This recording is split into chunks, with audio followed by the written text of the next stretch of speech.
Mari kita buka Alkitab kita sama-sama, Markus pasal yang kedua. Kita akan membaca ayat yang pertama sampai dengan ayat yang kelima. Sekali lagi, Markus pasal yang kedua, ayat yang pertama sampai dengan ayat yang kelima. Kalau sudah ketemu, mari kita membaca ayat ini, dan ada banyak hal menarik dari ayat-ayat yang akan kita baca ini.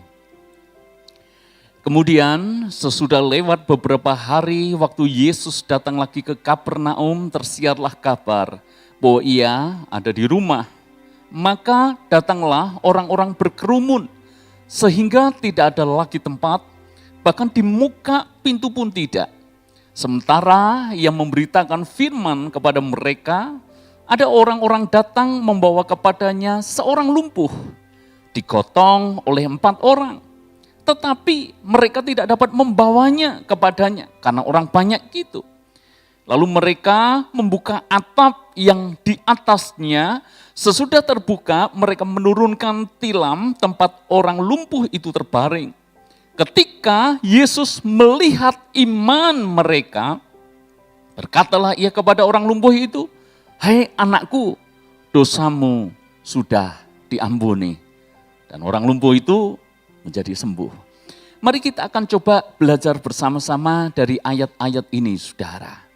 Orang lumpuh itu tentu saja punya keinginan yang kuat untuk mengalami kesembuhan.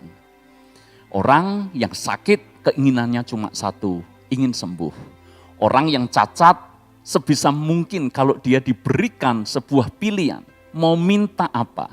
Saya mempercayai dia tidak akan meminta sesuatu yang lain, kecuali satu, minta supaya fungsi tubuhnya menjadi normal. Karena buat orang cacat itu adalah hadiah terbesar, menjadi normal seperti yang lain. Maka orang cacat ini atau si lumpuh ini, dia ingin mengalami mujizat itu. Dan dia mendengar bahwa Yesus berulang kali melakukan mujizat. Yesus pada waktu itu adalah sosok yang sangat fenomenal. Dia sangat terkenal, dimanapun Yesus berada, orang-orang selalu menyertai. Tujuannya pun macam-macam.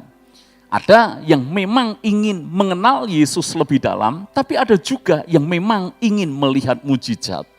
Maka pada satu waktu, saudara, ketika Yesus sedang mengajar, dan mengajar ada di rumah, maka Alkitab menulis datanglah orang berkerumun. Ada bayangkan, tempat yang besar saja tidak cukup, apalagi ini hanya rumah. Muat berapa orang, saudara? Padahal waktu itu ribuan orang mencari Yesus, mengejar Yesus, mencoba selalu bersama dengan Yesus.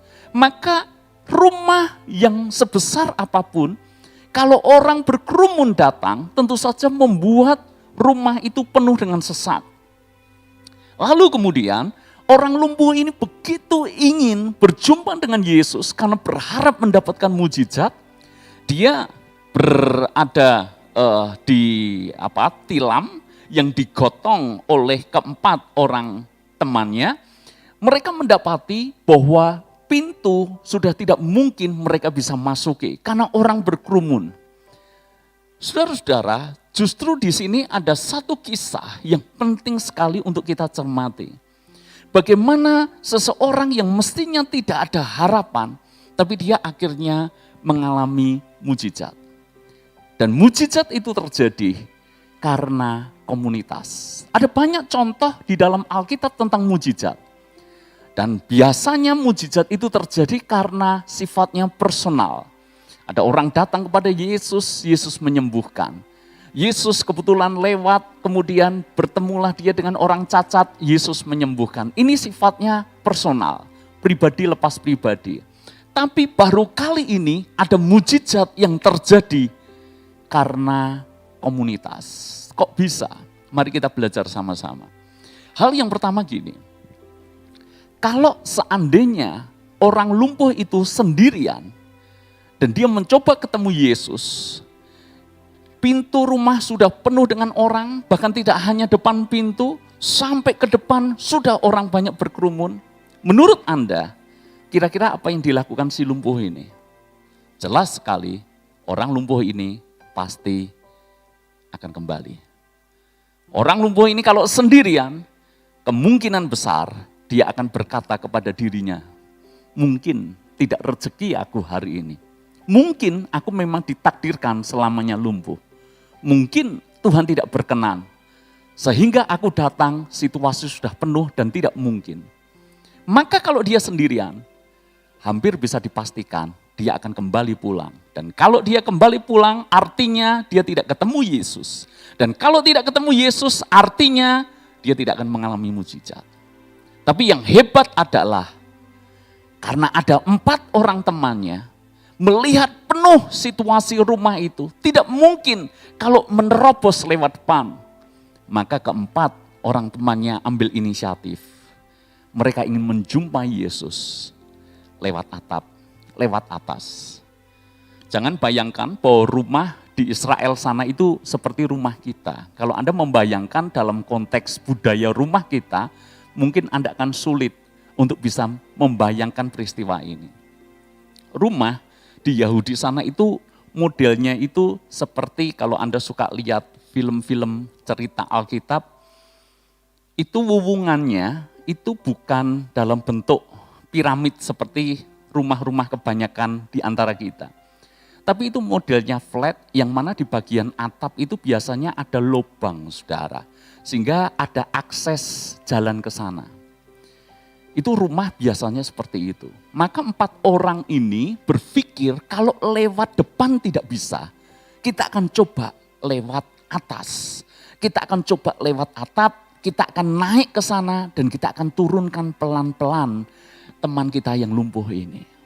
Maka hal yang pertama saya ingin sampaikan kepada saudara seperti ini.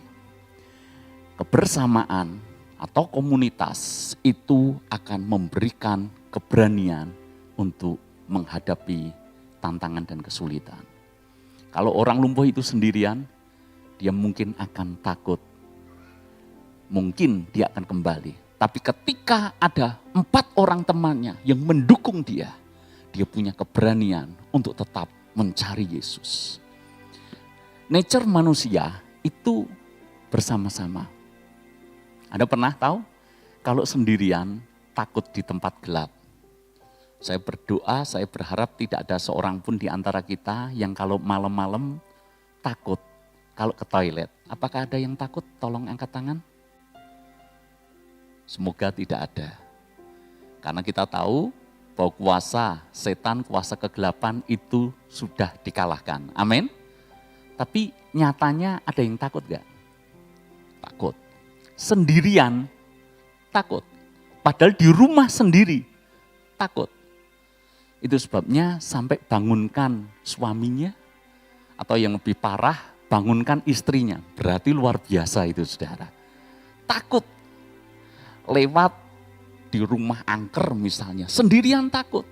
Tapi kalau bareng-bareng, ketakutannya hilang saudara. Padahal kalau kita nalar saudara, mau sendirian atau bareng-bareng, saya tanya, kalau Anda 4 orang, misalnya benar ketemu sosok gentayangan, Anda berani? Ya enggak juga. Tapi kan kalau sendirian takut, ada beberapa orang jadi berani saudara. Tawuran juga sama. Saya lihat orang yang suka tawuran, itu biasanya beraninya itu barengan. Namanya tawuran tidak ada kelahi 1 lawan 1. Kalau 1 lawan 1 biasanya mentalnya langsung jadi kerupuk saudara. Mentalnya kempes. Tapi kalau bebarengan, gerombolan, rombongan, tiba-tiba keberaniannya muncul. Tiba-tiba jadi sok jago. Kenapa? Sendirian. Kalau bareng-bareng berani. Saya punya pengalaman sederhana. Saya itu dulu tidak takut dengan ketinggian saudara. Karena di masa kecil saya bahkan kami ini tinggal di kampung, di sebelah rumah kami ini pohon-pohon yang tinggi, manjat pohon itu biasa. Cukup tinggi saya tidak takut. Maka satu kali ketika saya masih belum menikah pada waktu itu di gereja sedang dekor Natal, saya itu naik anak tangga, bukan anak tangga apa ya? Ya tangga ya, tangga lumayan tinggi ya, mungkin setinggi gedung ini. Lalu kemudian tidak ada yang jagain saudara. Karena dulu saya ketinggian tidak takut. Tidak ada yang jagain dan saya naik untuk dekor. Dan yang terjadi tangga itu melorot. Dan ketika melorot tentu saja saya jatuh dari ketinggian lumayan tinggi. Dan itu mengenai bagian belakang saya, sempat cukup lama tidak bisa jalan. Itu lama sekali kejadian. Semenjak itu saya itu mengalami trauma ketinggian. Jadi kalau mau ganti lampu itu keringat dingin keluar saudara. Padahal dulu tinggi buat saya biasa. Sekarang ganti lampu aja itu sudah keringat dingin keluar. Dan kapan sembuhnya? Sembuhnya adalah ketika saya ikut sebuah pelatihan yang mana harus ada challenge yang harus dihadapi. Dan pelatihan ini memang pelatihan mirip outbound seperti itu. Dan salah satu challenge-nya adalah, Anda bisa bayangkan satu tiang bambu yang cukup besar diameternya. Lalu kemudian satu tiang aja. Kemudian ada di tengah-tengahnya ada kayak ini ya, bambu-bambu kecil yang jadi pijakan. Lalu kemudian tiang itu ditarik beberapa orang, ya, yaitu satu grup di teman-teman saya, ditarik gitu. Jadi bambu itu akan bisa doyong ke kanan, doyong ke kiri, tinggal kekompakan masing-masing grup itu. Dan PR-nya adalah setiap orang di grup itu harus naik, mungkin tingginya lebih dari ini saudara, lebih dari plafon ini, tinggi sekali. Di bagian atasnya itu ada papan yang mana setelah manjat tinggi, Anda bayangkan ya, bambunya itu bisa kanan kiri karena tidak dipantek di tanah, hanya mengandalkan teman yang memegangi aja. Setelah tinggi, kami semuanya harus berdiri di atas papan tinggi itu sampai ujung. Lalu kemudian harus loncat, ada bola yang harus kami pukul. Memang kami pakai pengaman. Itu buat orang biasa. Tapi buat orang yang trauma dengan ketinggian, itu mengerikan sekali saudara. Saya deg-degannya luar biasa, keringetnya keluar semuanya. Cuma saya ini kan orangnya agak gengsian. Jadi seolah-olah saya baik-baik aja. Hanya saudara yang saya ceritani saudara. Jadi deg-degan, takut, keringetan gitu. Bahkan kalau dilihat ada di antara kami yang gemuk, ya manjatnya susah, ngewel saudara. Jadi kakinya itu gemetaran gini. Wah, tapi kami semuanya bisa lolos. Saya yang trauma akhirnya bisa naik sampai tinggi dan kemudian terjun, berani untuk lompat. Kenapa saudara? Karena teman-teman memberikan support, memberikan keberanian. Kalau itu saya sendirian, suruh coba, dikasih iming-iming hadiah, mungkin saya tidak akan bisa melakukan. Tapi karena ada begitu banyak teman, ketika kita mulai anak tangga pertama itu sudah lihat saudara. Semua teman berteriak, bisa, kamu bisa, kamu bisa. Akhirnya benar, sekalipun takut, tapi karena kekuatan dari teman-teman satu grup, akhirnya benar-benar bisa. Itu contoh sederhana bahwa ternyata sendirian membuat kita terbatas. Tapi kalau ada banyak orang yang mensupport, ada banyak orang yang mendukung, akan muncul keberanian, akan muncul benih iman. Saya tahu dalam menghadapi hidup ini, kadang-kala kita dihadapkan dengan banyak tantangan, banyak kesulitan. Tapi kalau Anda selalu bersama-sama dalam komunitas yang sehat. Makanya di gereja kita, kami sedang siapkan share group yang mana saya rindu setiap jemaat tergabung di dalamnya. Anda tidak takut, sebab akan ada orang-orang yang memberikan keberanian kepada kita. Ada orang-orang yang meneguhkan kita.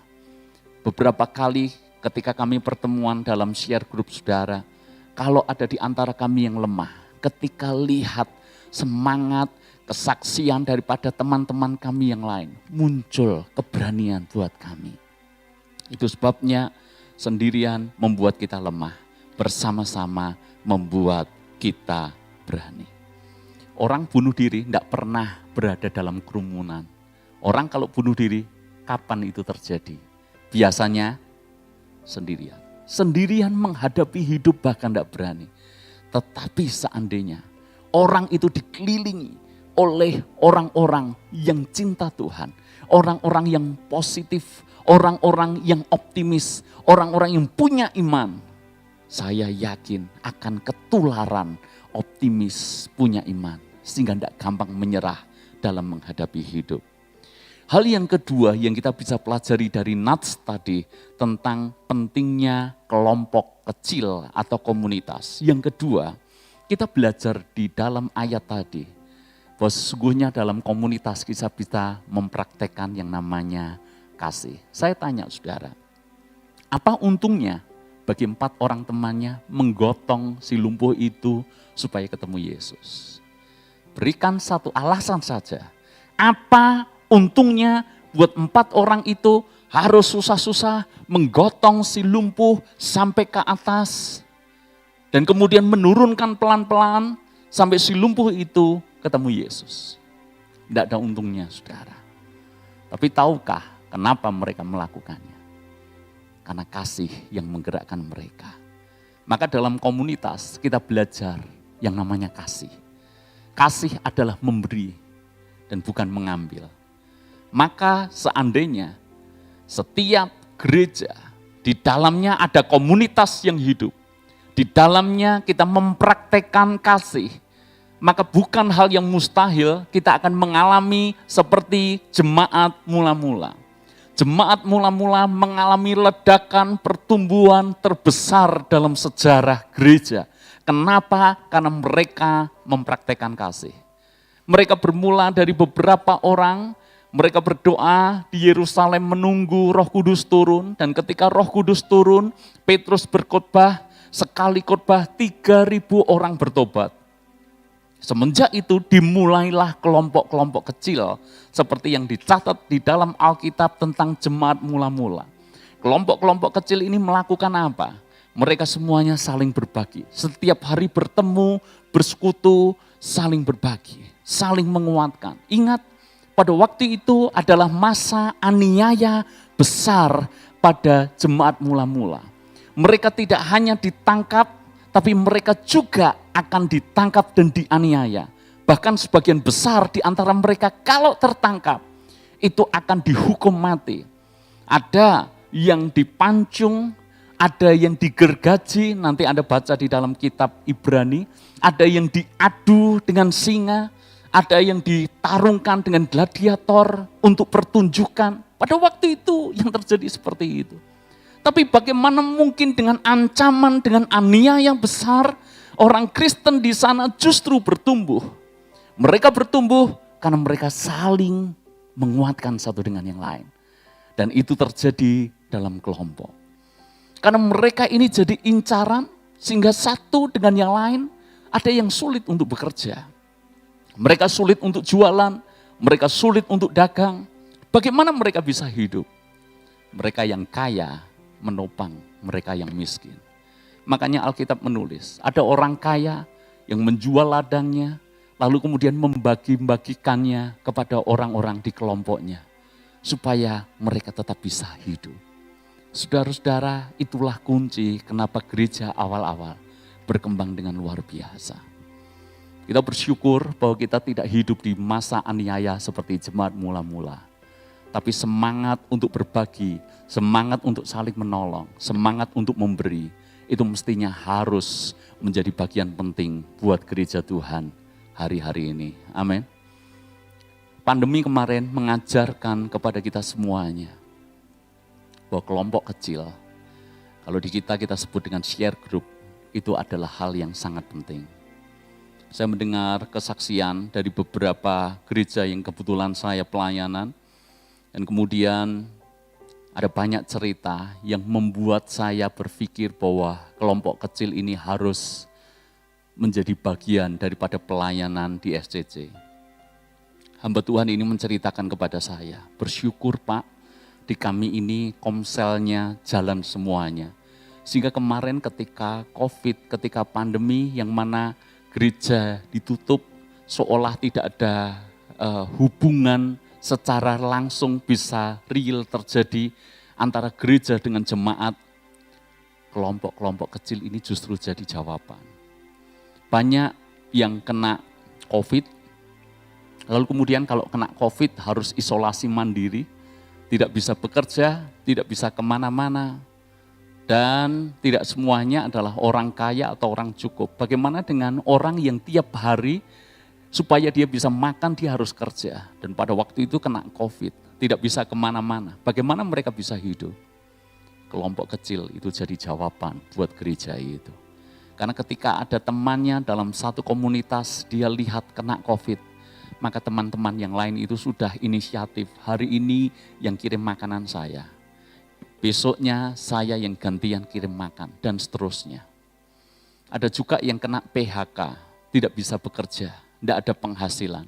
Teman-temannya dalam satu komunitas ini yang mensupport, yang membantu, bantu carikan pekerjaan, bantukan cari peluang, dan kalaupun belum ketemu, mereka support supaya mereka tetap bisa hidup.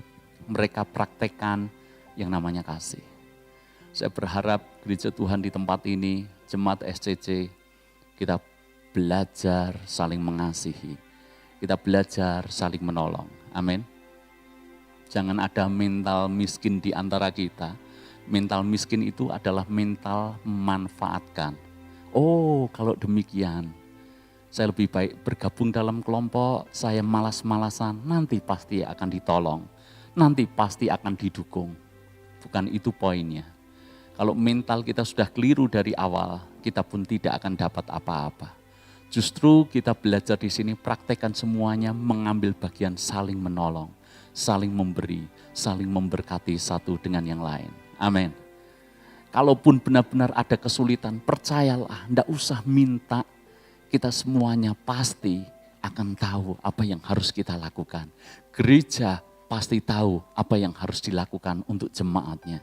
Tetapi kalau jemaat yang maaf bermalas-malasan, yang hanya memang memanfaatkan, tentu saja jangan pernah berharap hal yang seperti ini terjadi.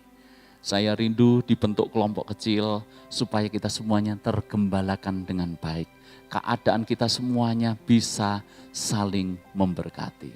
Yang ketiga atau yang terakhir, kalau Anda mengikuti atau mendapat daripada tema yang akan saya sampaikan dalam khotbah hari ini, temanya adalah mujizat dalam komunitas. Orang seringkali berpikir bagaimana mungkin dalam komunitas saya mendapatkan mujizat. Kemarin saja saya ditanya istri saya, besok temanya apa? Saya jawab mujizat dalam komunitas. Saya bisa menebak pikiran istri saya. Dia tanya sekali lagi, saya jawab mujizat dalam komunitas. Lalu kemudian saya ceritakan kenapa dalam mujizat ada komunitas. Saudara-saudara, kalau Anda perhatikan dengan teliti ayat yang keempat, kita kembali ke nats kita. Di sini ada sebuah kejanggalan. Ayat yang keempat dan yang kelima. Yuk kita ulangi lagi, ayat yang keempat dan yang kelima. Tetapi mereka, maksudnya keempat orang teman daripada si lumpuh, tidak dapat membawanya kepadanya karena orang banyak itu. Lalu mereka membuka atap yang di atasnya. Sesudah terbuka, mereka menurunkan tilam, tempat orang lumpuh itu terbaring. Nah ini poinnya. Ketika Yesus melihat, apa saudara? Imannya siapa? Mereka berkatalah iya kepada orang lumpuh itu. Hai anakku, dosamu sudah diampuni. Yesus melihat iman, tidak ditulis iman si lumpuh. Maksudnya iman si lumpuh saja, tidak. Justru ditulis melihat iman mereka. Siapa mereka? Tentu saja maksudnya adalah keempat orang bersama dengan si lumpuh. Yesus melihat iman orang-orang yang ada dalam komunitas itu. Sehingga mujizat justru terjadi. Seandainya orang lumpuh ini tidak punya komunitas, mungkin dia tidak mengalami mujizat. Dan justru ketika Yesus melihat iman daripada 4 orang teman si lumpuh ini, yang mau repot mengangkat, membuka atap, menurunkan pelan-pelan, dan itu cukup beresiko, mereka mau mengerjakan itu. Yesus melihat iman mereka. Maka Yesus menyembuhkan si lumpuh ini. Dengar baik-baik, poinnya seperti ini.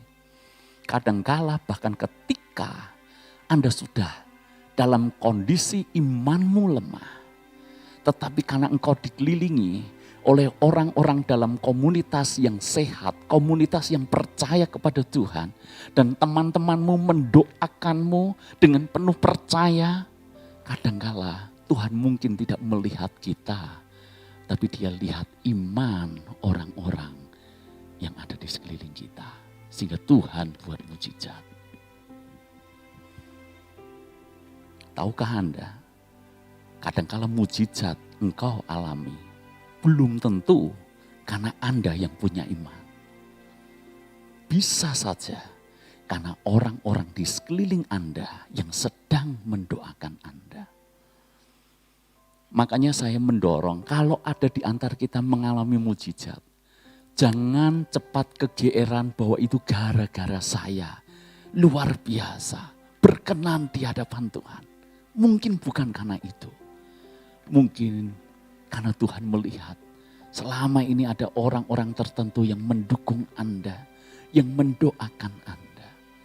Istimewa di dalam kelompok-kelompok kecil yang nanti saya rindu jemaat bergabung di dalamnya. Anda akan lihat ketika Anda punya kesulitan, jalan sepertinya tertutup, Anda butuh doa, Anda butuh mujizat. Nanti teman-teman Anda mendoakan Anda. Tuhan melihat iman mereka. Dan kitalah yang mengalami mujizat. Karena itu saya sungguh mendorong, kita semuanya nanti akan bergabung dalam share group. Karena orang akan menjadi seperti apa, akan ditentukan oleh pergaulannya seperti apa. Betulkah saudara? Tunjukkan pergaulannya, maka kita bisa menebak kurang lebih orangnya seperti apa. Bukannya saya anti dengan misalnya perokok misalnya. Saya punya teman juga mereka merokok. Tetapi kalau saya harus berkomunitas dengan orang-orang merokok semuanya, tentu saja saya tidak akan betah di sana. Karena saya bukan perokok. Saya tidak akan nyaman di sana. Saya bisa tidak berada di tempat yang mana saya tidak nyaman. Demikian pula halnya dengan kita, saudara. Kalau Anda berada di tengah komunitas yang sehat, Anda akan jadi sehat. Sebaliknya, Anda di tengah pergaulan yang buruk, Alkitab berkata pergaulan yang buruk merusakkan kebiasaan yang baik. Awalnya Anda baik, Anda dikelilingi dengan orang-orang yang punya kebiasaan buruk, lama-kelamaan kita pun akan menjadi sama dengan mereka. Itu sebabnya gereja perlu pikirkan akan hal ini. Gereja perlu membentuk komunitas yang mana orang-orang di dalamnya adalah orang-orang yang punya iman, punya value yang berbeda, punya sikap cara pandang hidup yang berbeda. Kalau yang lain berkata yang nyerempet-nyerempet porno mah biasa. Orang laki apalagi udah menikah gitu-gitu biasa. Tapi buat kita, kalau kita berada dalam komunitas yang value-nya sehat, itu bukan hal yang biasa. Bayangkan kalau Anda dikelilingi yang seperti ini, amanlah kehidupan rohani Anda. Maka saya sungguh mengajak Anda semuanya nanti kita bergabung dalam komunitas. Caranya gimana Pak? Beberapa waktu ini kan saya sampaikan tentang pentingnya komunitas. Lah mulai sekarang Anda mulai lirik-lirik lah, kanan kiri mulai lirik-lirik. Karena nanti saya tidak akan menjodohkan Anda. Karena dulu pernah gereja buat komunitas kecil-kecil tapi gereja yang menjodohkan. Artinya apa? Ayo wilayah Mojosongo bikin Komsel Mojosongo. Ayo wilayah Punggawan bikin Komsel Punggawan. Kami buat itu dan tidak jalan saudara. Mojosongo ada yang tua, ada yang muda. Yang tua digabungkan dengan yang muda. Yang terjadi apa? Sakura mudeng, betul enggak? Yang muda digabungkan dengan yang tua. Loh, kok mbah-mbah kabeh? Emak-emak engkong-engkong kabeh. Ndak nyambung ngobrolnya, ndak jalan. Maka sekarang kita buat acak. Sesuai dengan passion kita, sesuai dengan orang-orang yang kita nyaman. Karena kalau ndak nyaman, ndak bisa terbuka. Kalau ndak nyaman padahal butuh sekali didoakan akan hal ini. Tapi malu untuk cerita karena ndak nyaman. Makanya nanti kita akan buat saudara kelompok-kelompok berdasarkan kecocokan. Sudah dimulai ada beberapa, ini cocoknya kuliner. Ya udah, karena sudah jalan saudara. Hobinya itu makan, hobinya jalan-jalan. Ya udah nyambung. Lah bayangkan hobinya makan, di dalamnya ada satu saja orang yang rumahan. Itu setengah mati saudara. Karena dia pengennya di rumah terus, temennya pengennya keluar terus. Dipaksakan enggak bisa. Maka sekarang ya silahkan Anda mulai lirik kanan kiri. Oh saya passionnya di musik, nanti musik akan buat share group sendiri. Ini anak-anak musik kalau ngomongnya selalu musik. Lah itu akan bikin share group sendiri. Mirip seperti kami, kenapa kami punya klub touring, kelompok komunitas touring. Sudah mungkin lebih dari 9 tahun kami bisa bertahan, kenapa? Passionnya sama, yang diomongkan sama, motor terus. Karena hobinya ya itu saudara, nyambung. Gereja juga mestinya gitu, ayo berdasarkan apa, kesamaan apa, tapi yang penting adalah ada value yang dibagikan. Nanti ada firman yang akan dibagikan. Sekalipun konsepnya tidak kayak ibadah. Next saya akan jelaskan soal itu. Tapi sekarang mulailah lirik-lirik. Ini pebisnis mau bikin komsel pebisnis, boleh enggak? Boleh saudara. Ini sukanya apa lagi?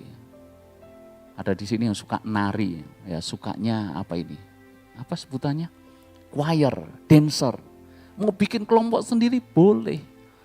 Yang penting kita bergabung dalam satu kelompok dan itu membuat kita bertumbuh. Karena seringkali mujizat terjadi karena justru orang melihat orang-orang di sekeliling kita. Berbahagialah Anda kalau dikelilingi oleh orang-orang yang takut akan Tuhan. Ketika mereka mendoakan Anda, Tuhan melihat iman mereka, mujizat terjadi. Sekali lagi, penting sekali kita bergabung dalam sebuah kelompok yang sehat. Kenapa? Yang pertama, dalam kelompok kita akan punya keberanian. Belajar berani menghadapi hidup dan kita mudah terinspirasi oleh orang-orang di kelompok kita. Yang kedua, praktekkanlah kasih. Dalam kelompok kita bisa bagikan kasih. Kita bisa belajar memberi, belajar memperhatikan, belajar melakukan sesuatu untuk orang-orang di sekitar kita. Dan yang ketiga, kita justru mengalami mujizat Tuhan. Tuhan memberkati kita semuanya. Mari kita akan bangkit berdiri bersama-sama.